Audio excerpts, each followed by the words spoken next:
হ্যাঁ কোন ভাই? কই তুই? আসি ভাই, কাদের স্পট ছেড়ে আসছি ভাই। সেফ আছিস তো? আসি ভাই, এখন কিছুটা সেভে আছি। আচ্ছা, আসতে কতক্ষণ? এই তো ভাই বেড়া দিয়ে ঢুকে আসতেছি ভাই। আরে মাদার চোদ বেড়াতে পুলিশে চেকপোস্ট করছে, এই রোডে কেমনে আসবি? কি করুন ভাই এখন তাহলে বলেন।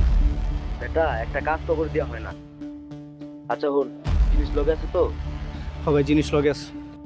এক কাম কর, জিনিস লুকায় ফেল, তারপর বাইর হ। ওখানে থাকলে কাজের লোক তোর খুঁজে বাইর করবো।